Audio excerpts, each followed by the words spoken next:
प्रिय विद्यार्थियों, कक्षा 10 की वर्चुअल कक्षा में आप सभी का स्वागत है। विद्यार्थियों, मेरा नाम है प्रहलाद कुमार और मैं नेहरू इंटर कॉलेज सिमरी सुकरौली कुशीनगर में सामाजिक विज्ञान का शिक्षक हूं। आज की कक्षा में हम लोग पाठ 5 राजनीतिक दल के पहले भाग को पढ़ेंगे। वस्तुतः यह पाठ हम लोग 2 भागों में पढ़ेंगे। आज हम लोग पहले पाठ की चर्चा करेंगे। पाठ को गति देने के पहले हम एक नज़र डाल लें कि भाग 1 में हम लोग क्या पढ़ेंगे और भाग 2 में क्या पढ़ेंगे। सबसे पहले भाग 1।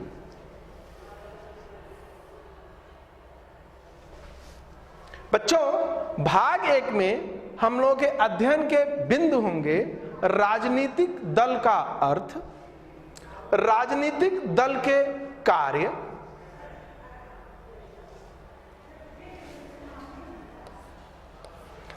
तीसरा बिंदु होगा राजनीतिक दलों की आवश्यकता क्यों, और चौथा बिंदु होगा राजनीतिक दलों की संख्या।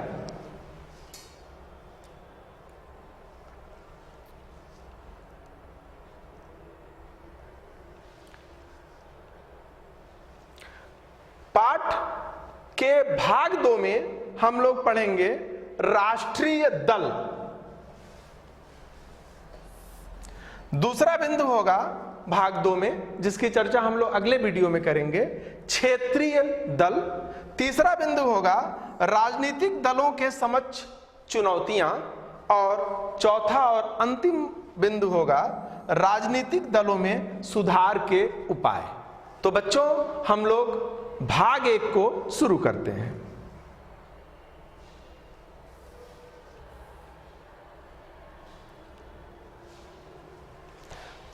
पाठ के शुरू में हम लोग सबसे पहला चर्चा करते हैं कि राजनीतिक दल का अर्थ क्या है। क्या इसका आशय है राजनीतिक दल, जिसे हम लोग पॉलिटिकल पार्टी कहते हैं। बच्चों, पार्टी शब्द सुनते ही आप लोग खुश हो जाते हैं, प्रसन्न हो जाते हैं, क्योंकि छोटी छोटी पार्टियां आप घर में भी मनाते हैं, जैसे बर्थडे पार्टी। और छोटे बच्चे जाहिर है कि बर्थडे पार्टी से, जन्मदिन की पार्टी से बहुत खुश होते हैं।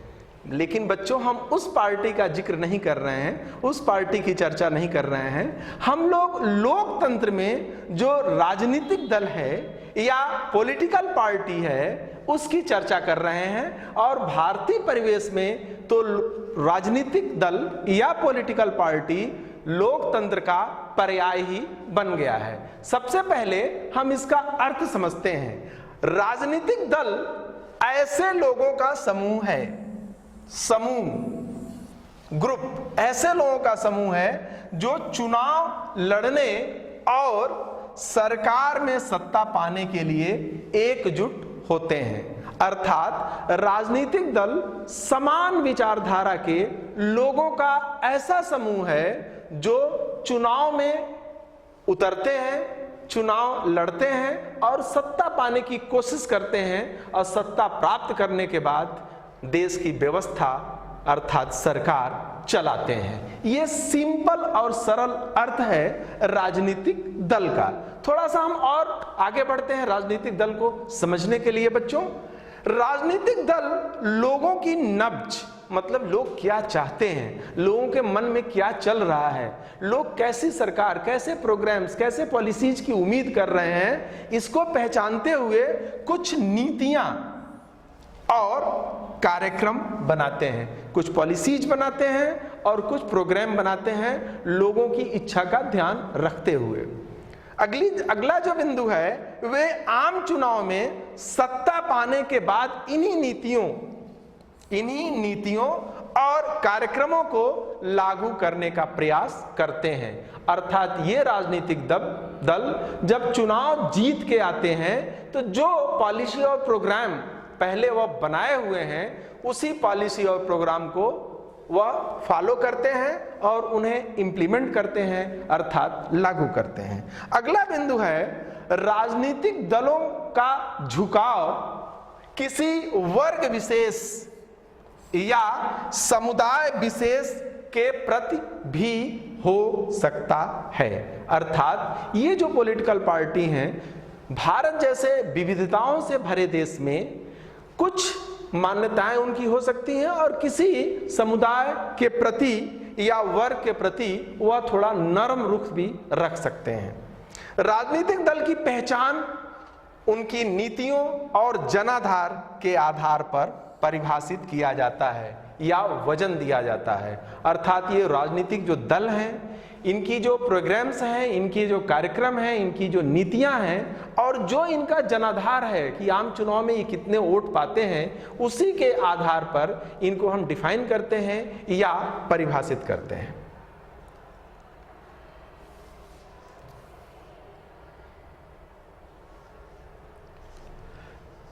बच्चों, राजनीतिक दल के घटक 3 होते हैं। मैंने साफ यहां लिखा है कि राजनीतिक दल के 3 घटक होते हैं। जो पहला घटक है राजनीतिक दल का, वह है नेता। मैंने नीचे कुछ तस्वीर, कुछ विजुअल्स दिया है आपको। बच्चों ये ध्यान से देखिए, ये तस्वीर देखते ही भारत का चुनाव, भारत के राजनीतिक दल के जो नेतृत्वकर्ता लोग हैं, उनकी तस्वीर आपके मन में आएगी, उनकी तस्वीर आपके मन में बनेगी। अर्थात जो राजनीतिक दल का पहला आयाम है या घटक है, वह है नेता। जो दूसरा घटक है राजनीतिक दल का, वह है सक्रिय सदस्य। अर्थात सभी राजनीतिक दल समाज में देश के नागरिकों को अपना सदस्य बनाती है, खुद से जोड़ती है और उसमें से सदस्यों में से कुछ सदस्य सक्रिय होते हैं, एक्टिव होते हैं। ये राजनीतिक दल का दूसरा घटक है। राजनीतिक दल का जो तीसरा घटक है कि उनके सपोर्टर होते हैं, अर्थात उनके समर्थक होते हैं। जैसे आप ये जो देख रहे हैं, जो नेता लोग हैं, उनके पीछे ये लोग हैं जो समर्थक के रूप में आपके सामने स्क्रीन पे इस विजुअल्स में बड़े साफ दिखाई दे रहे हैं। तो बच्चों 3 घटक हैं, नेता, सक्रिय सदस्य और समर्थक। हम आपको आगे ले चलते हैं।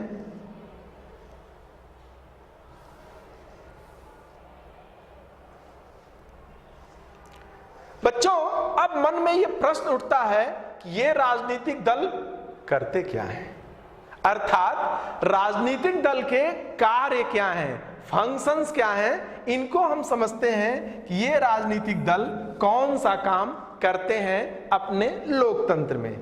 राजनीतिक दल राजनीतिक सत्ता का इस्तेमाल करते हैं, अर्थात ये चाहते हैं कि हम पावर में आ जाएं, कुर्सी पे बैठ जाएं। मोटे तौर पर इनके 7 कार्य हैं। 7 कार्य हैं, इन्हें ध्यान से देखिए, नंबर करके हमने 7 कार्य सामने रखा है आपके। जो पहला काम है राजनीतिक दल का कि चुनाव में भागीदारी, अर्थात जब चुनाव आता है, भारत निर्वाचन आयोग जब भारत के संदर्भ में चुनाव कराता है, तो राजनीतिक दल चुनाव में अपने उम्मीदवार, जिसे हम कैंडिडेट कहते हैं, ये अपने उम्मीदवार चुनाव में खड़े करते हैं और इस रूप में वह चुनाव में हिस्सेदारी करते हैं, भागीदारी करते हैं। जो दूसरा काम है राजनीतिक दलों का, वह है अलग अलग नीतियां और कार्यक्रम बनाना। चुनाव के पहले ये राजनीतिक दल अलग अलग पॉलिसी और प्रोग्राम बनाते हैं।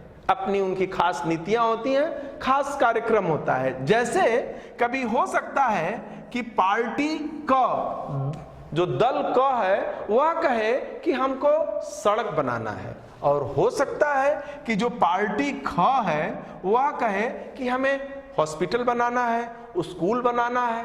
तो ये जो पॉलिसी है, ये जो कार्यक्रम है, ये जो नीतियां हैं, वह अलग अलग हो सकती हैं। जो चुनाव के पहले राजनीतिक दल इस रूप में अपनी नीतियां और कार्यक्रम बनाते हैं। जो तीसरा काम है राजनीतिक दल का, वह है विधि निर्माण या कानून निर्माण। सत्ता प्राप्त करने के बाद आपको, पहले आप पढ़ चुके हैं कि सरकार के 3 अंग होते हैं, व्यवस्थापिका, कार्यपालिका और न्यायपालिका। इस संदर्भ में आप देखते हैं कि व्यवस्थापिका का जो काम है वह है कानून बनाना। व्यवस्थापिका के जो सदस्य होते हैं अर्थात संसद और विधान मंडलों के जो सदस्य होते हैं, जिनको हम एमपी और एमएलए या सांसद और विधायक कहते हैं, ये राजनीतिक दल के जुड़े हुए लोग होते हैं जिनको राजनीतिक दल आम चुनाव में खड़ा करती है कैंडिडेट के रूप में और वह जीत के आते हैं। ये जो मेंबर हैं संसद और विधान मंडलों में, ये कानून बनाते हैं क्योंकि उनका मुख्य काम संसद और विधान मंडलों का कानून बनाना है और इस रूप में वह अपनी सक्रिय भागीदारी करते हैं और भारत के लिए, देश चलाने के लिए कानूनों का निर्माण करते हैं। बच्चों, जो चौथा काम है राजनीतिक दल का कि सरकार बनाना और सरकार चलाना।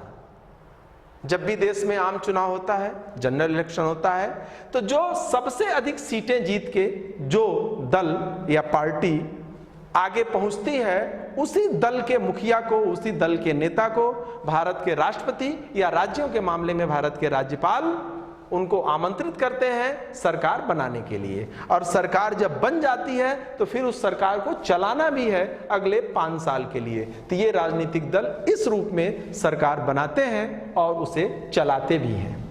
जो 5वां काम है, बहुत महत्वपूर्ण है राजनीतिक दल का, वह है प्रतिपक्ष की भूमिका। बच्चों, जब आम चुनाव होता है तो कोई एक दल या एक व्यक्ति चुनाव में विजयी होता है, विनर होता है, और एक लूजर होता है जो चुनाव हार जाता है।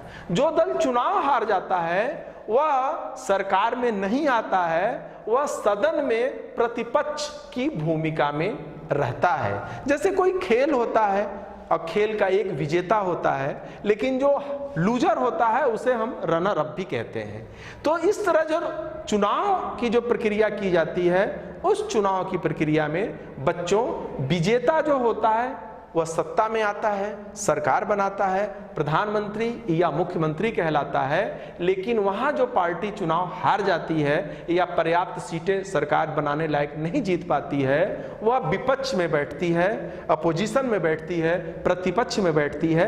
अब प्रतिपक्ष में बैठते हुए भी उसका रोल है, उसका जो पहला रोल है कि वह सरकार की कमियां निकालती है कि सरकार कहां फिसल रही है, कहां गलती कर रही है सरकार। और जो दूसरा काम करती है राजनीतिक दल प्रतिपक्ष की भूमिका में, कि वह सरकार के अच्छे कामों में रचनात्मक सहयोग भी करता है, जो विपक्षी दल या जो प्रतिपक्ष की भूमिका है। और तीसरी जो बात है वह ये है कि ये जो विपक्ष है, ये प्रतिपक्ष है, सरकार के खिलाफ लोगों को लामबंद भी करते हैं। अर्थात ये राजनीतिक दल का 5वां काम है प्रतिपक्ष की भूमिका में। जो छठा काम है बच्चों राजनीतिक दल का, वह है जनमत या लोकमत का निर्माण। चुनाव में या उसके पहले राजनीतिक दल के लोग किसी खास विषय पे, किसी खास मुद्दे को ये लोग चर्चा में लाते हैं, उस पे चर्चा करते हैं, सदन के भीतर भी करते हैं और सदन के बाहर भी करते हैं। इस चर्चा में गुण की भी चर्चा होती है, दोष की भी चर्चा होती है। और ये जो चर्चा है, ये जो इशू है, कभी कभी राष्ट्रीय स्तर पे भी ये इशू आ जाता है और उस इशू से भारत की जो जनता है यहाँ या उस देश की जो जनता है वह प्रभावित होती है, अर्थात उसका मत बनता है। इस प्रकार राजनीतिक दल पब्लिक ओपिनियन में या जनमत के निर्माण में भी हिस्सेदारी करते हैं, जो राजनीतिक दल का एक प्रमुख कार्य है। जो 7वां और अंतिम कार्य है बच्चों राजनीतिक दल का, सरकारी योजनाओं और जन कल्याण कार्यक्रमों का प्रचार और प्रसार। ये राजनीतिक दल जो सरकारी कार्यक्रम बनाए जाते हैं उसका प्रचार भी करते हैं, प्रसार भी करते हैं और उसका लाभ आम जनता तक पहुंचाते भी हैं। और चुनाव में क्या होता है बच्चों, चुनाव जब सर पे आ जाता है तो एक बार किसी राजनीतिक दल के लोगों को आप बोल के देखिए, किसी काम के लिए कितना झट से वह काम करा देते हैं, आपका आगे बढ़ के करा देते हैं कि आपको ताज्जुब होता। जो मुश्किल सा काम लग रहा था, पहाड़ जैसा काम लग रहा था, वह कितना सक्रिय होकर ये राजनीतिक दल के लोग, उनसे जुड़े हुए लोग कितनी आसानी से करा देते हैं। इस प्रकार 7वां और अंतिम काम जो राजनीतिक दल का है बच्चों, वह है जन कल्याण के कार्यक्रमों का प्रचार और प्रसार। बच्चों, कार्य के बाद हम आगे बढ़ते हैं।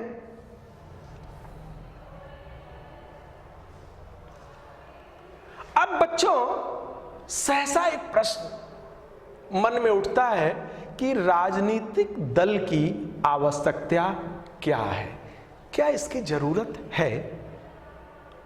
थोड़ा कल्पना करिए कि यदि राजनीतिक दल या पॉलिटिकल पार्टी ना हो तो फिर क्या होगा। इस प्रश्न का जब उत्तर ढूंढेंगे तो उसी उत्तर में राजनीतिक दल की जो आवश्यकता है, जो जरूरत है, उसी उत्तर में वह जरूरत छुपा हुआ है।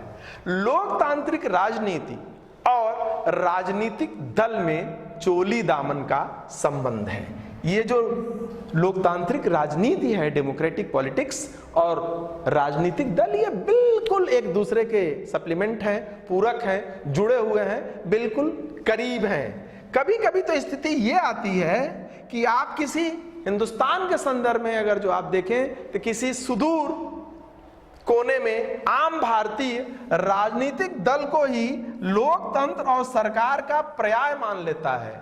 आम आदमी जो सुदूर क्षेत्र में किसी बैठा है वह राजनीतिक दल को ही मान लेता कि यही गवर्नमेंट है, यही सरकार है। ऐसे में राजनीतिक दलों की आवश्यकता पर विचार करना प्रासंगिक है। और ये जो लोगों के मन में बैठा हुआ है, लोगों के मन में अंकित है, ये बताता है कि राजनीतिक दल कितनी जरूरत है, उनकी कितनी आवश्यकता है। यहाँ यह तथ्य भी रोचक है कि करीब 100 बरस पहले दुनिया के कुछ चुनिंदा देशों में ही गिनती के राजनीतिक दल थे। 100 साल पहले कुछ चुनिंदा देशों में ही गिनती के राजनीतिक दल थे, लेकिन आज गिनती के ही देश हैं जहां राजनीतिक दल नहीं है। स्थिति 100 साल में बिल्कुल पलट गई है। आज बहुत ऐसे कम देश हैं जहां पॉलिटिकल पार्टी का अस्तित्व नहीं है, राजनीतिक दल का अस्तित्व नहीं है। और ये जो तथ्य है, ये राजनीतिक दल की आवश्यकता को रेखांकित करता है कि वह कितना हमारे लिए जरूरी है। क्या हम राजनीतिक दल विहीन लोकतंत्र की कल्पना कर सकते हैं? क्या ऐसी इमेजिनेशन हम कर सकते हैं डेमोक्रेसी में कि राजनीतिक दल हो ही ना? ऐसे में आम चुनाव में सभी उम्मीदवार स्वतंत्र या तो आम चुनाव में उम्मीदवार स्वतंत्र होंगे या किसी दूसरे पर निर्भर होंगे।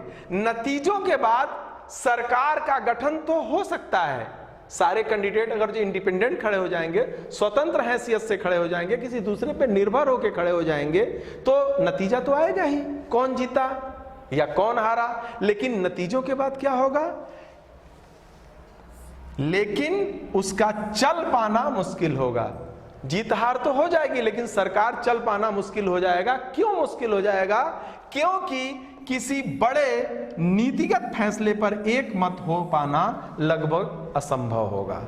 अब भारत जैसे विविधतापूर्ण देश में, बड़े देश में, विशाल देश में, जहां ढेर सारी अपनी अपनी समस्याएं हैं, अपनी अपनी खास बातें हैं, इतना बड़ा देश है। इतना बड़ा देश में अगर जो हर कॉन्स्टिट्यूंसी से एक निर्दल व्यक्ति, एक स्वतंत्र व्यक्ति अगर जो चुनाव जीत के आ जाएगा, तो फिर सरकार चलाने की जो दिक्कत होगी कि किसी एक नीति या कार्यक्रम बनाने में ये सभी निर्दल या सभी स्वतंत्र सदस्य एक मत या एक प्लेटफॉर्म पे आ पाना उनके लिए मुश्किल हो पाएगा। इसलिए सरकार को चला पाना लगभग असंभव हो जाएगा। राजनीतिक दल इसी जरूरत को पूरा करते हैं, क्योंकि आम चुनाव में वह अपने उम्मीदवारों का समान विचारधारा के लोग मिलकर राजनीतिक दल बनाते हैं और चुनाव में वह उम्मीदवार खड़ा करते हैं, अर्थात अपने उम्मीदवारों का एक पैनल देते हैं और इसी को जरूरत पूरा करते हैं। बड़े नीतिगत फैसले के लिए हमें किसी न किसी माध्यम, जो बड़ी पॉलिसी हमको बनानी है, किसी न किसी माध्यम या फिर एजेंसी की जरूरत होती है जो विविधताओं से भरे समाज में किसी एक फैसले पर पहुंच सके। और ये जो गैप है बच्चों, ये जो जगह है, खाली जगह, राजनीतिक दल उसी को भर देते हैं। इसलिए लोकतंत्र में राजनीतिक दल एक अनिवार्य शर्त है। इसलिए लोकतंत्र में अगर जो पॉलिटिकल पार्टी नहीं है तो लोकतंत्र को चला पाना और लोकतंत्र के जो पवित्र उद्देश्य हैं उसको पूरा करना मुश्किल हो सकता है।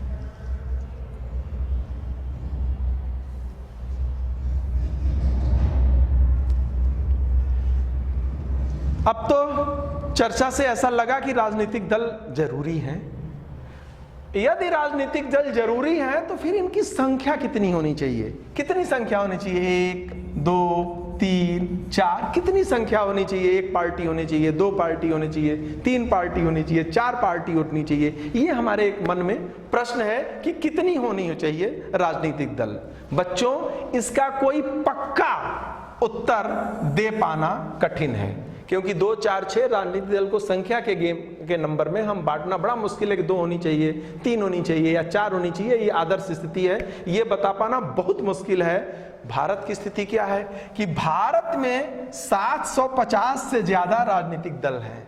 भारत में राजनीतिक दल जो अपना रजिस्ट्रेशन कराए हैं भारत चुनाव आयोग में, ECI में, इलेक्शन कमीशन ऑफ इंडिया में, उनकी संख्या 750, जैसा मैंने अभी आपको बताया 750 प्लस 750 से भी ज्यादा है। मोटे तौर पर विश्व के देशों में 3 तरह की व्यवस्थाएं देखने को मिलती हैं। राजनीतिक दल के मामले में पूरे विश्व को अगर पे हम एक नजर डालते हैं तो 3 तरह की व्यवस्थाएं देखने को मिलती हैं। जो पहली व्यवस्था है वह है एक दलीय व्यवस्था। कई देशों में सिर्फ एक ही दल को सरकार बनाने और चलाने की अनुमति है, अर्थात सिर्फ एक ही दल है। चीन में ऐसी ही व्यवस्था है, अर्थात चीन में एक दलीय शासन व्यवस्था है। लेकिन इस व्यवस्था की कुछ खूबी भी है और कुछ खामी भी है।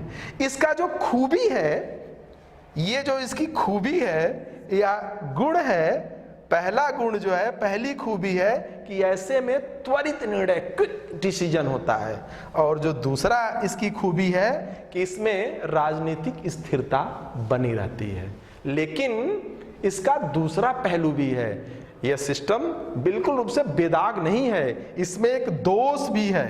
ये इमोजी मुंह बना लिया कि इसमें दोष है, और इसका दोष ये एक दलीय व्यवस्था का कि लोकतंत्र के ये विरुद्ध है, प्रतिकूल है, अर्थात लोगों को चुनने की आजादी नहीं है। लिहाजा एक दलीय व्यवस्था लोकतंत्र की भावनाओं के विरुद्ध है। अब अगला देखते हैं हम। ये भारत का निर्वाचन सदन है जो नई दिल्ली में स्थित है, और भारत के जो राजनीतिक दल हैं वह यहीं अपना रजिस्ट्रेशन कराते हैं, यहीं अपना पंजीयन कराते हैं, और ये निर्वाचन सदन जो ये तस्वीर आपके सामने है, यही उनको कंट्रोल करता है, भारत के राजनीतिक दल का नियमन करता है, जो नई दिल्ली में है।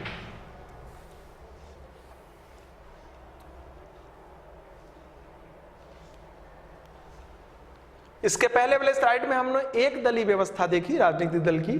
जो दूसरी व्यवस्था है वह है 2 दलीय व्यवस्था। कुछ देशों में सत्ता प्रायः 2 प्रमुख दलों के बीच बदलती रहती है। अब इसका जो उदाहरण है, अमेरिका और इंग्लैंड में ऐसी ही व्यवस्था है, जहां 2 दलीय व्यवस्था है, 2 पार्टी सिस्टम है। उसका उदाहरण है अमेरिका और इंग्लैंड। अब इसमें क्या खूबी है?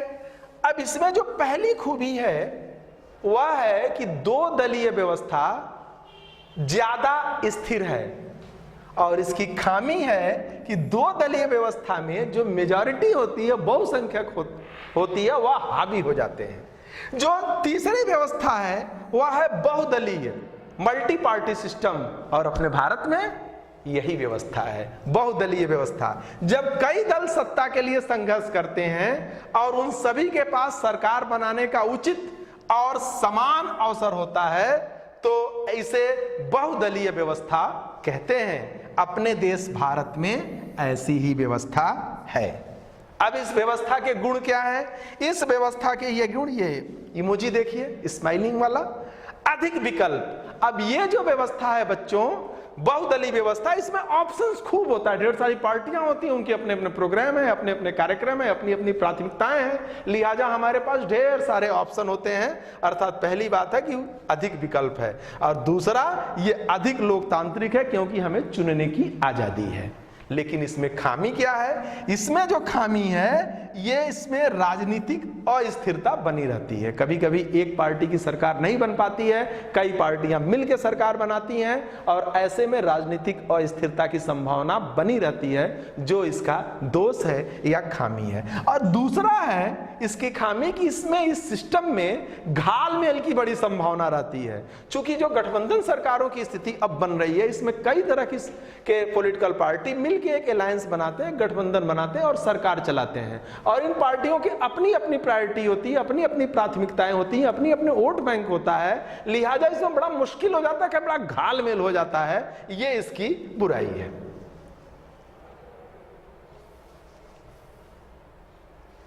बच्चों, राजनीतिक दल जो पाठ है इसका भाग 1 हमने चर्चा किया। अब इस भाग 1 को आप कितना समझ पाए, कितना अपने मन में उतार पाए, इसको जज करने के लिए हमने गृह कार्य डिजाइन किया है। निम्नलिखित प्रश्नों का उत्तर अपनी अभ्यास पुस्तिका में लिखिए। पहला प्रश्न है, राजनीतिक दल का क्या अर्थ होता है? दूसरा प्रश्न है बच्चों, राजनीतिक दल के कोई 5 कार्य लिखिए। तीसरा प्रश्न है, हमें राजनीतिक दल की क्यों आवश्यकता है? चौथा है, भारत में चुनाव आयोग में पंजीकृत दलों की संख्या कितनी है?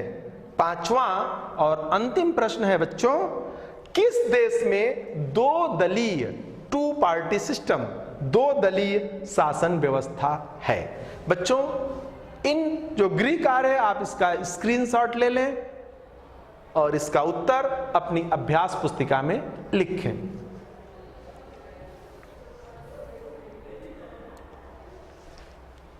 राजनीतिक दल का जो पहला पार्ट है हमने चर्चा किया, और मुझे लग रहा है कि आप लोग इसे अच्छा समझ पाए हैं और हम इसे अच्छा समझा पाए हैं। भाग 2 की चर्चा अगले वीडियो में होगी। तब तक के लिए आपको बहुत बहुत धन्यवाद।